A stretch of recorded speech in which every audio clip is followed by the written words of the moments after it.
ये कहानी है दो दोस्तों की और उनकी दोस्ती की शुरुआत हुई थी अभी कुछ दिन पहले हॉस्पिटल के कमरे से, जहां पर वो दोनों एडमिट थे। तो दोनों में से जो एक था उसको अभी कुछ दिन पहले एक पैरालिसिस का अटैक आया था, जिसकी वजह से गर्दन के नीचे की उसकी पूरी बॉडी पैरालाइज हो गई थी और वो अपनी एक उंगली तक नहीं हिला सकता था। और पूरे दिन जो भी नर्स उसके पास में आती वो उसको एक ही बात कहता कि मुझे कोई ऐसा इंजेक्शन दे दो जिससे कि मैं मर जाऊं, अब मैं और जीना नहीं चाहता, ऐसी जिंदगी का मैं क्या करूंगा।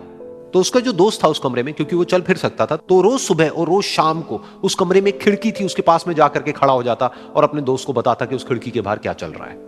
बिल्कुल नीला आसमान है, सफेद बादल है, हल्की हल्की हवा चल रही है और कुछ पंछी उड़ रहे हैं। एक बहुत ही सुंदर बीच है जहां पर कुछ बच्चे मिट्टी के घरौंदे बना रहे हैं। कुछ लोग हैं जो वहां पर बैठे हुए बस समुद्र की लहरों को देख रहे हैं। कुछ लोग जॉगिंग कर रहे हैं, कोई एक्सरसाइज कर रहा है, कोई पतंग उड़ा रहा है। वहां पर एक आइसक्रीम की स्टॉल है जहां पर कुछ लोग आकर के आइसक्रीम खा रहे हैं। और सनसेट के टाइम पे जो पानी है वो पूरा गोल्डन हो जाता है और चमकने लगता है। तो शुरू में तो जब उसने वो सब बताना शुरू किया तो उसके दोस्त के ऊपर ज्यादा असर नहीं हुआ, लेकिन धीरे धीरे उसके अंदर जीने की चाह जागने लगी। अब वो सुबह का इंतजार करने लगा कि जल्दी से सुबह हो और मेरा दोस्त मुझे बताए कि आज यहां पर क्या हो रहा है। कुछ दिन तक ऐसे ही चलता रहा।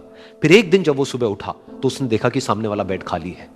फिर उसने नर्स को बुलाया और उससे पूछा कि क्या वो डिस्चार्ज हो गया है। तो नर्स ने कहा कि आपको तो उन्होंने बताया होगा, उनके पास कुछ ही दिन बाकी थे और कल रात को ही उनकी डेथ हो गई है। ये सुन करके उसके अंदर की उम्मीद पूरी तरह से टूट गई, क्योंकि सिर्फ उसका दोस्त ही था जिसने उसको बाहर की दुनिया से जोड़ा हुआ था, जिसकी वजह से वो जान पाता था कि बाहर क्या हो रहा है और ये दुनिया कितनी खूबसूरत है। तो कुछ दिन तक तो वो रोता रहा और उसने जीने की चाह छोड़ दी। लेकिन दूसरी ही तरफ से उसके अंदर कहीं ना कहीं एक नई चाह पैदा हुई कि काश मरने से पहले एक बार मैं खुद अपनी आंखों से देखूं इस खिड़की के बाहर कि दुनिया कैसी है। जैसे जैसे उसकी ये चाह बढ़ने लगी, उसको अपने अंदर एक अजीब सी एनर्जी महसूस होने लगी।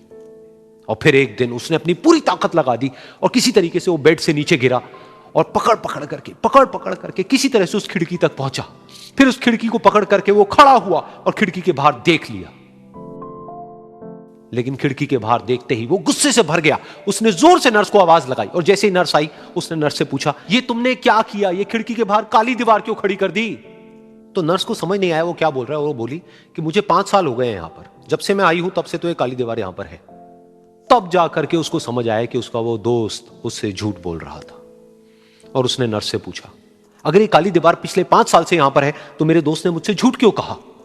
तो नर्स थोड़ा सा मुस्कुराई और बोली कि मैं ये तो नहीं जानती कि उन्होंने आपसे झूठ क्यों कहा, लेकिन मैं इतना जरूर जानती हूं कि जो भी कुछ उन्होंने आपसे कहा उसी वजह से आप अभी अपने पैरों पर खड़े हैं।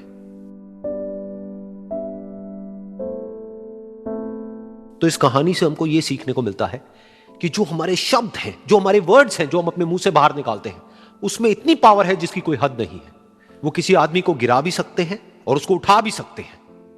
तो अब आपके ऊपर है कि आप अपनी इस पावर को यूज करते हो या मिस यूज करते हो।